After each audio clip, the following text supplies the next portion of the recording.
If River Niger and River Benue come for Kogi State, they no go fit arrest Bello. Because Bello hand is clean.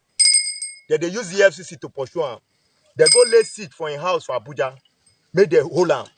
They no go succeed though. Except say I no be born of Igala Kingdom. I don't Yahaya Bello, man. I don't know where oh, but say one way. Oh, no, say one hand. The woman you know, or the is to write a song. Or the EFCC. Yeah, they get. I can't remember. I'm not about that. I call it. And if I was and whatever I am Katari, they are saying. And one, I be on the or say, a woman, a man that the matter.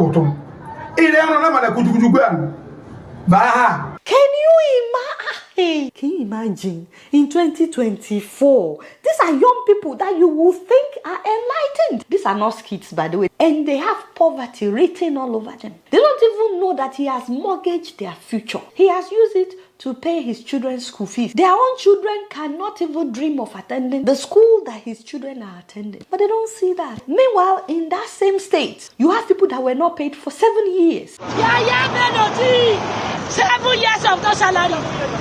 7 years and not be paid. Yahaya Bello, Yahaya Bello, Tifo.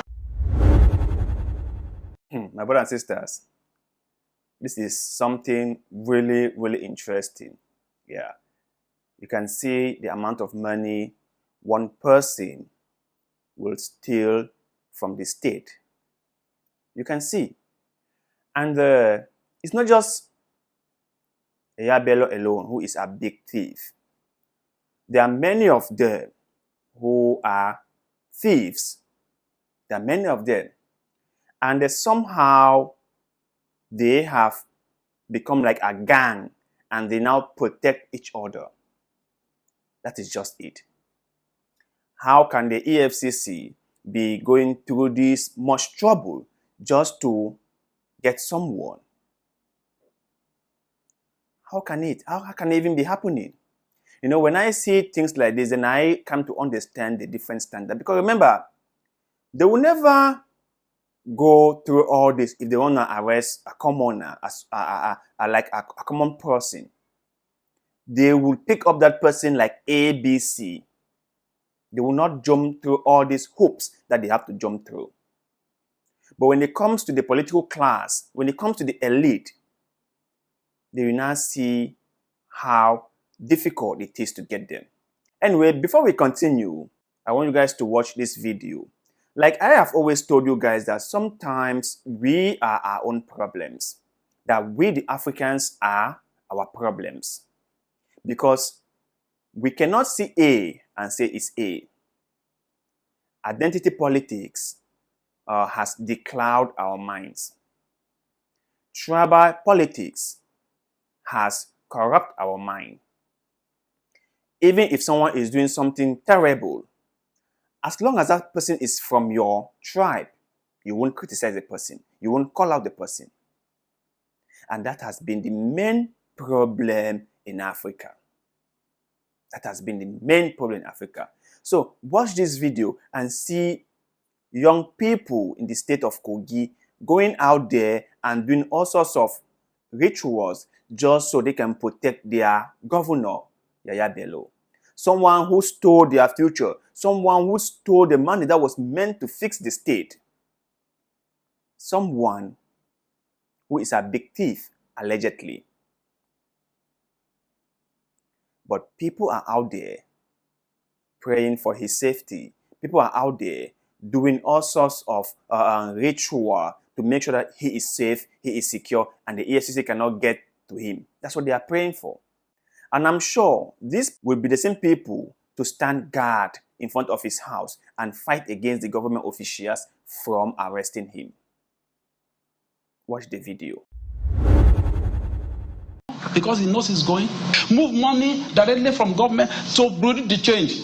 Use it to pay the child's school fee in advance. In advance. In dollars, yes. In dollars. $72,000 or thereabout. $720,000, sorry. $720,000 in advance. In anticipation that he was going to leave government house. in a poor state like Kogi, and you want me to close my eyes to that under the guise of saying I'm being used? Used by who? At this stage of my life, used by who? By who? For crying out loud. I assumed office here. I didn't initiate the case. I inherited the case file. I called for the case file. I called for the report, and I said, look, there are issues here.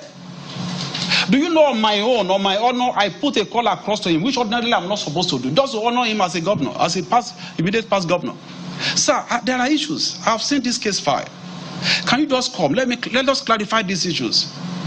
He said, sir, I thank you, my brother. I know, but I can't come. There's one lady, I don't know what her name is, senator, that she learned she had said, she has surrounded the EFCC with over 100 journalists, to come and embarrass him and intimidate him and all kind of stuff.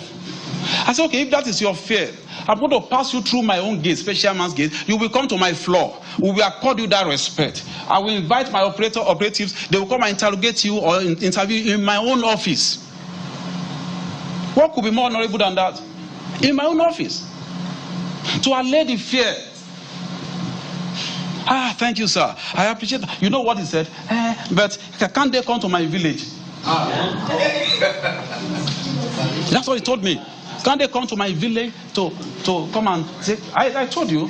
He also he sent a message to him. My director of investigation sent a message to him. Some of the people that we thought are crusaders, they are on the payroll of the man. And that's the truth. We are investigating it. We are building a case against everyone involved. Whether you are a governor or not, we are building a case. Let the whole public hear. We are building a case against those who obstructed justice. You are sitting, you have immunity today, you won't have immunity forever. We are not stopping there. It's been watch listed all over the world. It can only run. They said there's no law in this country that we are following. Let's all of us declare that we are in a state of pariah. Everybody go and do what they like. Like I said, I don't mind the outcome of this case, but the right thing must be done.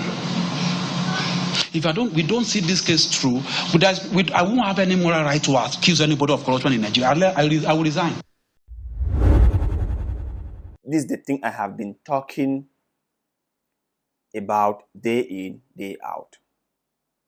We the Africans, I don't understand what really happened to us. I don't know if we did this to ourselves or someone did this to us. I really do not know.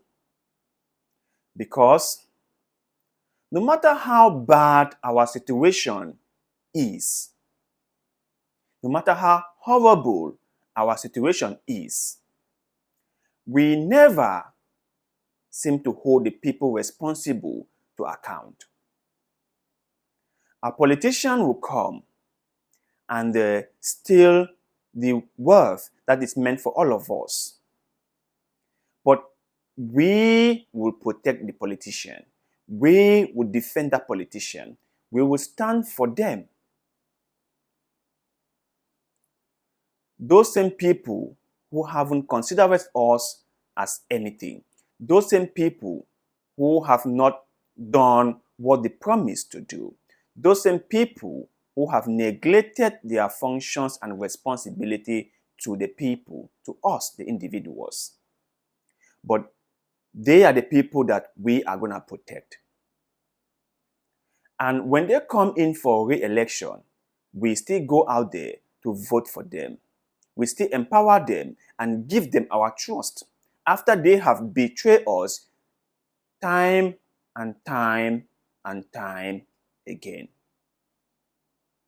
But somehow we find nothing wrong with that. We go out there, we campaign for them, we support them, we cheer them up, we vote for them. They still our future, and we still defend them when the anti-corruption agencies want to go after them.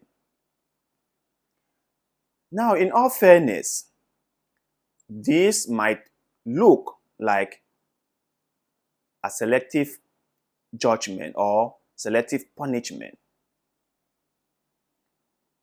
Yahaya Bello might be in trouble because of political reasons.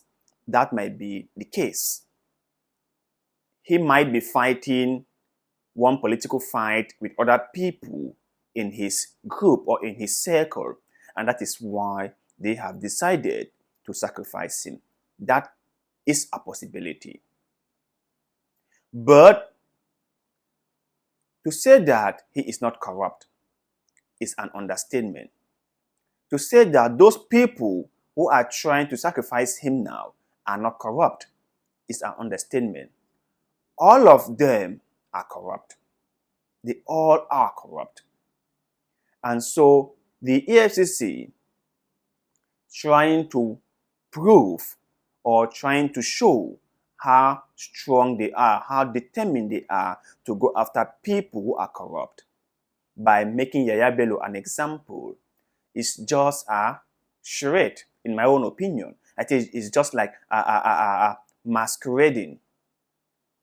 Because if they really wanted to prove to us that they can do their job, that they are fair, that they are independent, and they would go after people who abuse the state, who abuse the people in the state, who steals resources from the state, then there will be so many people arrested, like so many. A lot of people will have to go down. But you don't see them going after other politicians who are also corrupt. You don't see them. You only hear them talking about Yahaya Bello. And even till now, nobody is sure if Yahaya Bello will ever be brought to book. No one is sure. And like I said before in the previous video, right? I wouldn't make a bet on this case. I wouldn't. I wouldn't bet on it. Because politicians and the elites have always had their way. They have always looked for a way to get out of all their troubles. And if you ever thought that the institutions that are put in place were put in place to hold the elites and politicians accountable, you are mistaken. Those institutions like the security forces were put in place for the masses, not for the elites. They were put in place to go after common people like you and I, not for the elites or politicians. Never for them, just for you and I. So as we all sit and watch how all this unfold,